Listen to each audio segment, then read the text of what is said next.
গুনাহ খাতা বিশ্বনের গুনাহ maaf করে দেয় সুবহানাল্লাহ সুবহানাল্লাহ।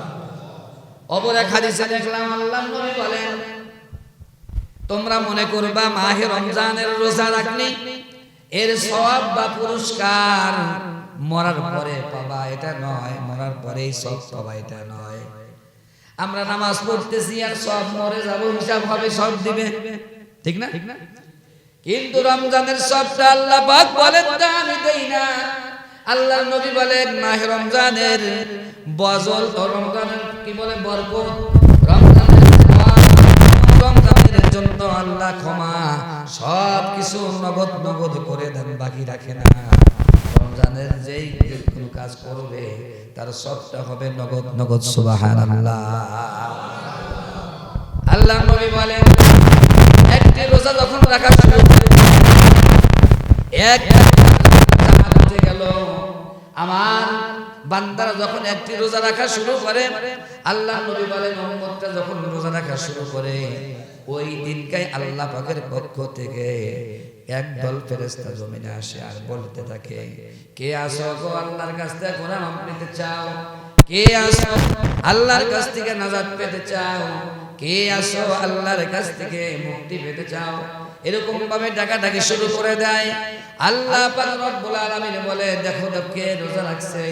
যদি কোনো মানুষ রোজাগুলো রাখে, বন্ধু আমার, ভাইরে আমার, আমার আল্লাহ পাক রব্বুল আলামিন ওই রোজাদারের সমস্ত গুনাহ তখনই maaf করে দিয়ে দেয়। সুবহানাল্লাহ সুবহানাল্লাহ। আল্লাহ পাকের ওয়াদা যে রোজা যখন কোনো ব্যক্তি রাখবে তখন তার একটি রোজার বিনিময়ে আল্লাহ তাআলা পিছনের সব গুনাহ maaf করে দিবেন। এমনকি রোজা যখনই রাখা শুরু হলো, কবরবাসী যারা চলে আসেন তাদেরকেও, যারা ঈমানদার, তাদেরকে আল্লাহ তাআলা maaf করে দেয় সুবহানাল্লাহ। এবং রাত্রি যখন আসে, রাত এসে যখন নামাজে দাঁড়ায়, যারা নামাজ পড়বে এবং তাদেরকে আল্লাহ তাআলা সমস্ত গুনাহ খাতা আল্লাহ maaf করে দেয় সুবহানাল্লাহ। এই জন্য ভাই রোজা আমাদের মাঝে আসছে, এটা বড় আল্লাহর নিয়ামত। এই রোজাকে আমরা স্বাগতম জানাবো। এই রোজা আমাদেরকে আসছে মুত্তাকি বানানোর জন্য। এই রোজা যেন আমাদেরকে লানত দিয়ে চলে না যায়, এই ব্যাপারে আমরা রাজি আছি তো ইনশাআল্লাহ। কি বলে? এখন একটা হাদিস আজকে না বললেই চলে না, যদি আগামী জুমায় বলতে চাইছি, সেটা হলো কাম মিন সাইমিন লাইসা লাহু মিন সিয়ামিহি ইল্লা জামআ। আল্লাহর নবী বলেন এখন রোজা রাখবে অনেক হাজার রোজাদার জমিনে থাকবে, রোজা তো রাখবেই এবং রাখার ফজিলত দিয়ে একটা বললাম, কিন্তু আল্লাহর নবী বলেন হাজার রোজাদার থাকবে, হাজার রোজাদার রোজা রাখবে, রাত ভরে নামাজও পড়বে। এরকম অনেক রোজাদার আছে থাকবে, যেটা তাদের রোজা শুরু হবে উপবাস থাকা, রাত্রি জাগা হবে, শুধু কি রাত্রি জাগা। নাউজুবিল্লাহ। কে বলছেন এটা? আল্লাহর নবী বলেন যে এমন রোজাদার থাকবে যাদের রোজা হবে শুধু উপোস থাকা, রোজা হবে না, আর রাত্রি জাগা হবে শুধু তাদের রাত জাগা, নামাজ রোজা কিছু আল্লাহর দরবারে কবুল হবে না। এই জাতীয় ব্যক্তি কারা, এটা তো আমাদের একটু জানা দরকার আছে। কি বলেন ভাই? রোজা রাখবো, রোজা হবে না, এরপরে রাত ধরে জেগে থাকবো, সেটা জাগ না, সব হবে না, তাহলে তো দুঃখজনক। তার মানে হচ্ছে রোজা রাখার পরে যদি আমি রোজা রাখছি ঠিকই, রোজা রাখার পরে যদি আমি এখনো গুনাহ ছেড়ে দিতে পারি নাই, আমার রোজা আল্লাহর দরবারে কবুল হবে না।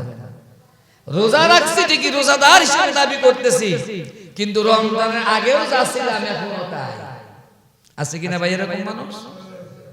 রোজা রাখাও দেখবেন যে গীবতের বস্তা খুলে বসে আছে। রোজা তো আমি রাখছি, রোজা রেখে গীবত করা যাবে নাকি? এমনিও যাবে না।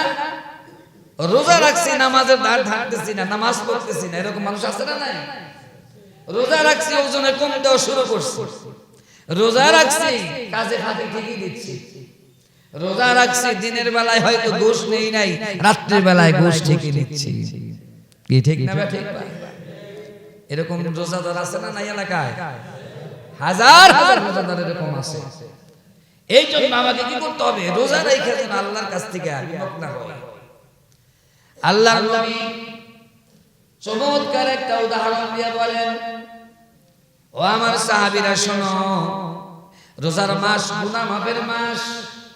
রোজার মাস এমন একটি মাস যেই মাসে একটা নফল করলে ফরজের সব হয়, যেই মাসে ফরজ করলে 70টা ফরজের সব হয়। রোজার মাসে